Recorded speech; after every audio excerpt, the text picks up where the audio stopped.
Everybody, and welcome to ESO Daily. I am your host, Mr. Craven. All right, so today I'm going to continue with some of my guides, and today I'm going to be creating a guide for the Dragonknight healer for players who wish to challenge themselves in their healing roles.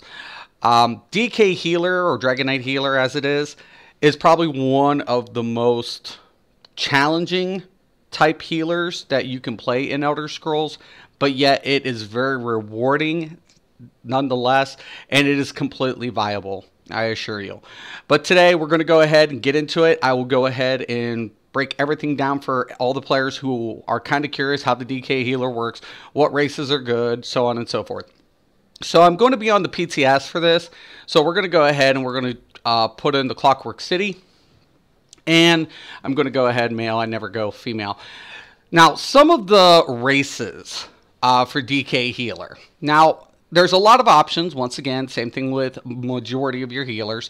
Breton is a really good selection for the Dragonknight healer. It's probably one of the most sound races you can choose. Why? Because it has max magic and it has a lot of recovery. The problem with the Dragonknight healer is resource management.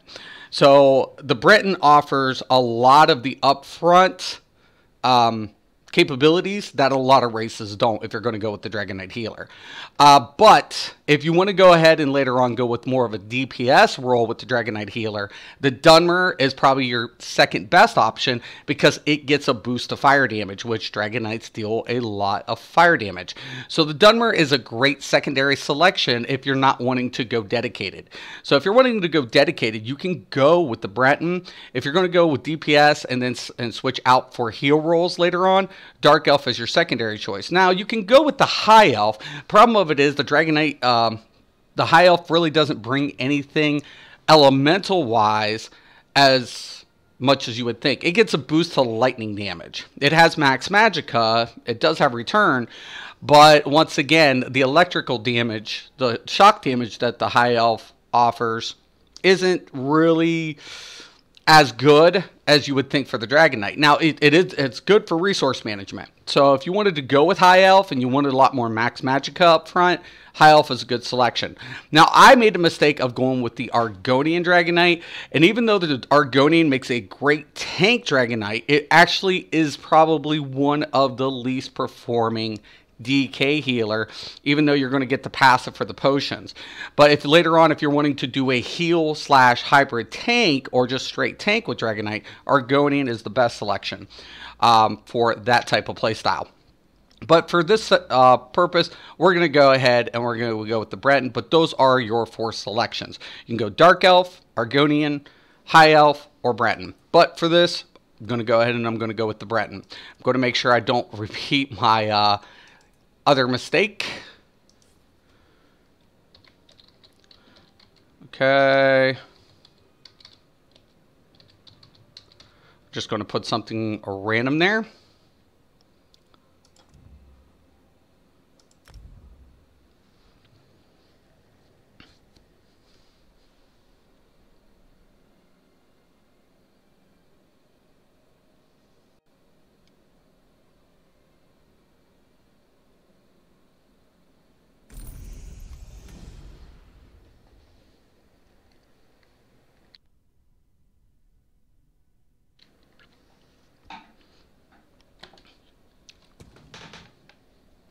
Takes a minute to load in PTS these days.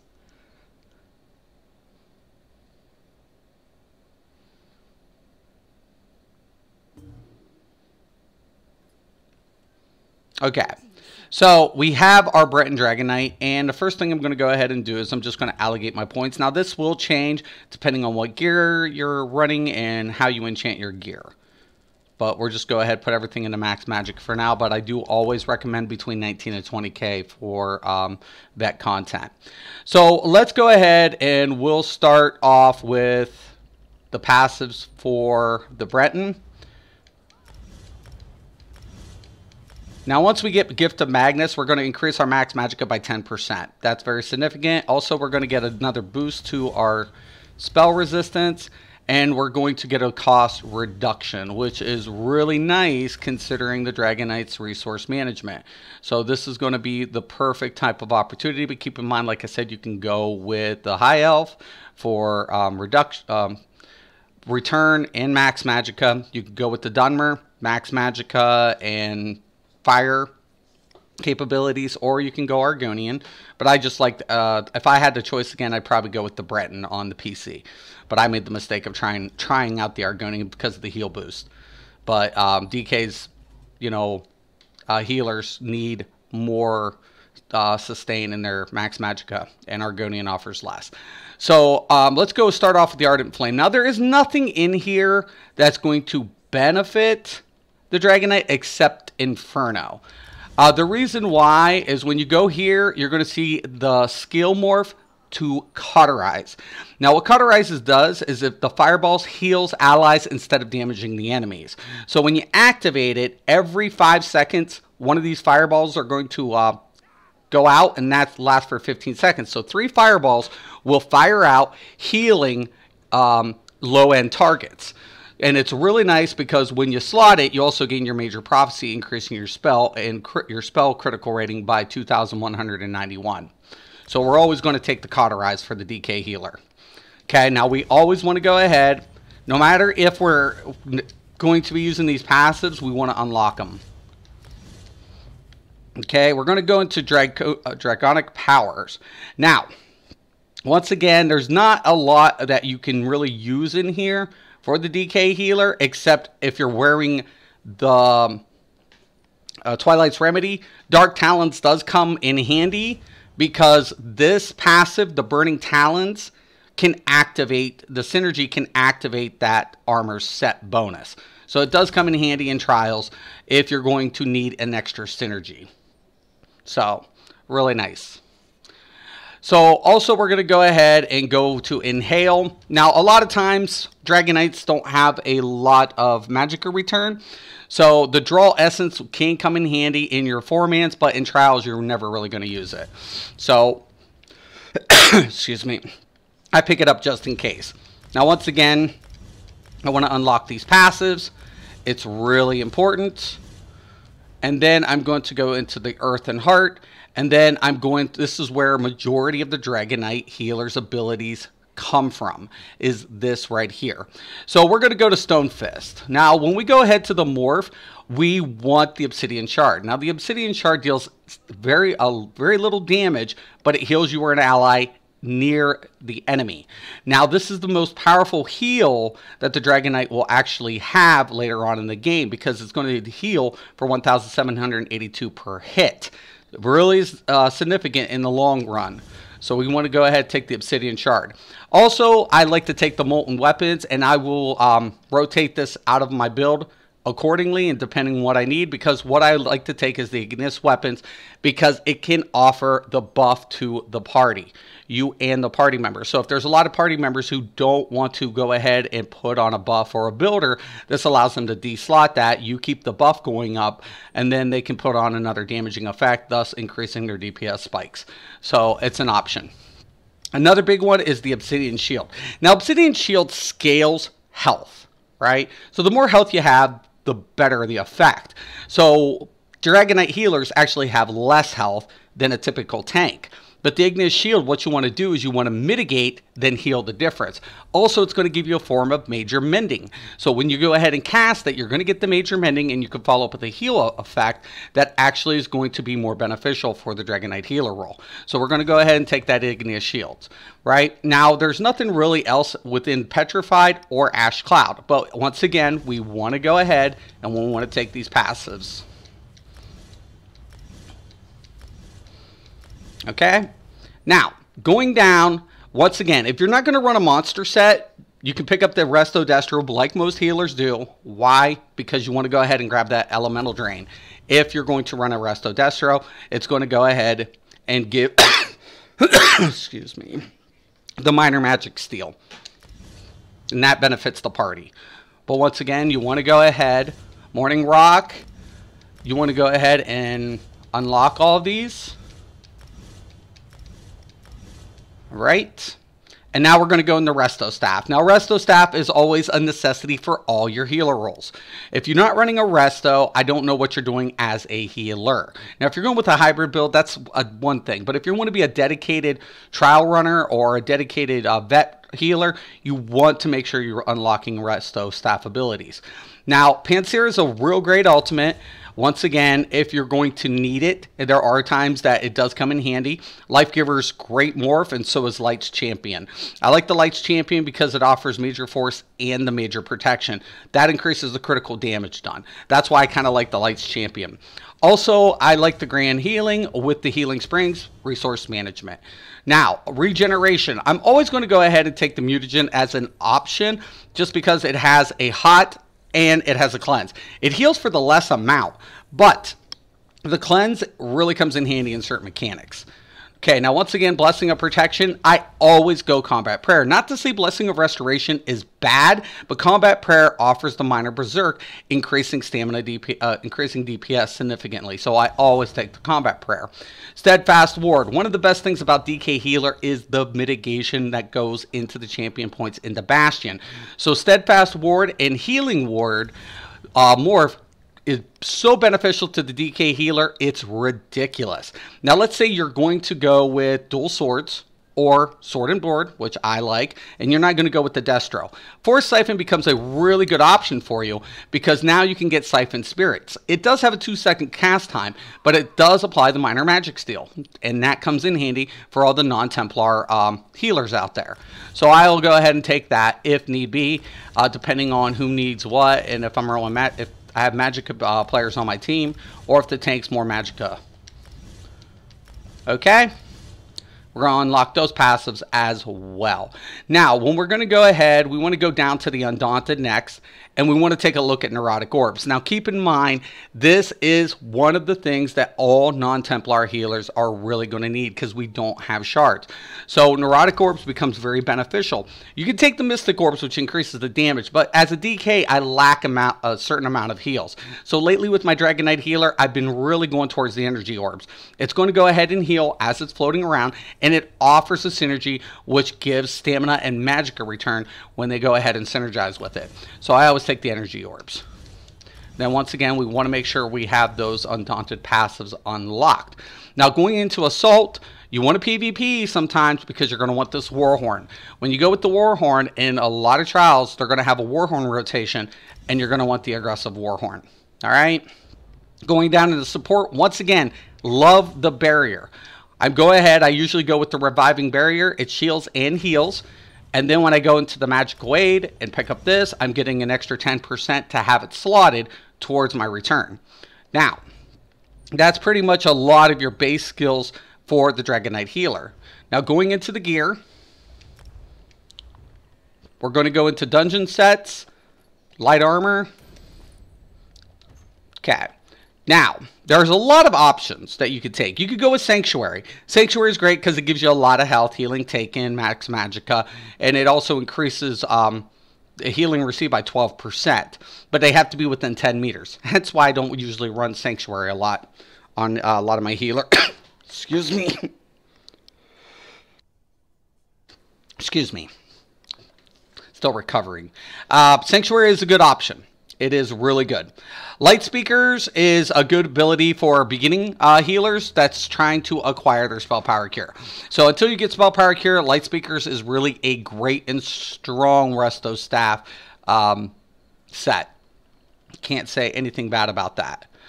Okay, Combat's Physician. I love the Combat's Physician on the DK healer. Once again, on the CP, I stack up a little bit more into Bastion. So Combat's Physician comes in handy because I can use the max Magicka. I can go with the spell crit. I can go with another spell crit. And then when I critically heal a friendly target, I grant them a shield. Comes in real handy as far as extra mitigation goes. But of course, everybody's going to be aware of Spell Power Cure. A lot of your in-game healers are going to run this. Now, that is what is probably going to be your end-game push. Now, but let's say, you know, typically we're going to do something different than Spell Power Cure. We're looking at more trial-oriented sets. Okay, so when I go into trial sets, I can go ahead with the Healing Mage, which is really good. And I'll go over that. Or I can go with something like, I want to say Inventor's Guard is another one. So let's go ahead and go up to the Inventor's Guard, for example. It adds 124 magical recovery, gains minor ages, which is important as a healer. Why? Because it reduces your damage taken. As a healer, you don't want to die first. It also is going to add the 2% healing done, and when I use an ultimate ability, you and my closest allies will get major, reducing further damage. Really great for mitigating effects. Healing Mage, great set. It offers recovery, max magicka, 2% healing done. When you use an area effect heal ability, you reduce the weapon damage of all enemies within 10 meters of you by 415. Now this is great if you're going to go with a Resto Destro, but not so much Sword and Board. That's why I like the Twilight's Remedy, because then I can go ahead, put my synergies on the back bar, and keep it as a back end proc. So, but another set that I typically will run is like even crafted sets. There are a lot of crafted sets out there, like Seducers you can run with in the beginning. You can go with Mara. You can go with Krogs. There's a lot of options. But one of the main sets I also like to pair with it, and like I said, I do like to go with the Combat's Physician a lot. So we're going to go with the Combat's Physician and Spell Power Cure. Okay, now as far as monster sets go, let's go over this. There's a lot of different options for this. You could go with Chokethorn, which is a great monster set if you're going to go with a dual wield or a sword and board back bar. That's when you want to use monster sets, because you don't want to give up a static. And then you could go with something like Sentinel. I use Sentinel a lot because it offers another utility. One of my favorite sets for the DK healer and non-Templary healers. You could also go with Bogaden. Not one of my favorite sets, but it's still a really decent healing set because it gives the max magicka. And then you could go with one of the new sets. Okay? So once again, I'm just going to go ahead and we'll set all of this up. Now let's say I'm going to go ahead and use the Sentinel. Okay, I want one heavy, and I want one medium.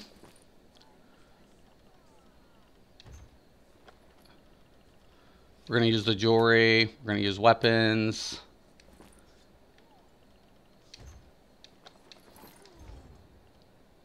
Actually, no, because that'll be our static.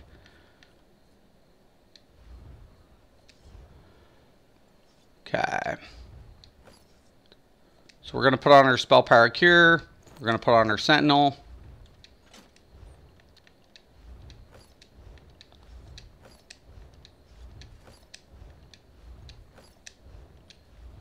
Combat's Physician. Combat's Physician. Combat's Physician.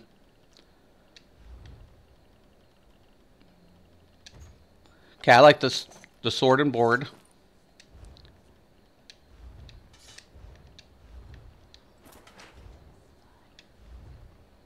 Oh.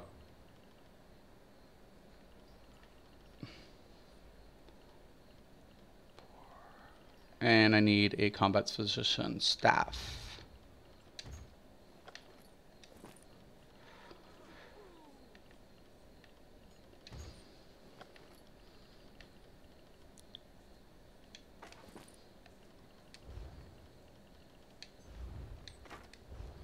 Okay, now once I have that all done, then I can go ahead and slot my skills. So on the Resto staff, keep in mind, I need Resto staffs on a Resto bar. I can't put Resto staffs on sword and board. So once again, I always go with like the Healing Springs, and I always go with the Combat Prayer. Now since I'm not going to use the Destro, I'll put the Force Siphon here. Now another thing I want to go ahead and do is keep my utility up. That'll usually go on my back bar. And another ability I want to have is the Inner Light from the Mage's Guild. Oh. Nope. And make sure you guys always unlock those passives. Okay. Then I go into Assault, and usually on the back bar I'll keep the Warhorn, just in case I want to use that Destro. And then I might go with the Barrier. Okay, and then I want to go up to the Dragonknight abilities. and go with the Ardent Flame. Keep the Cauterized on the primary for the switch. Okay. Earth and Heart. Always go with the Obsidian Shard as a follow-up to your Igneous Shields, and then I could run up something like that. And that's pretty much how the standard build for the Dragonknight Healer goes. And it's a really good class. It has a lot of benefits, and it offers a lot of more challenging, complex gameplay for more advanced players. But if you are a new player wanting to try it out, just be patient with it and start learning your rotation. Get those heal over times down. Get your shielding down, mitigate first, heal the difference. So I hope this guide helps you. If you have any questions or comments, please post below. Once again, I want to thank everybody for watching. And once again and always, thank you and have a nice day.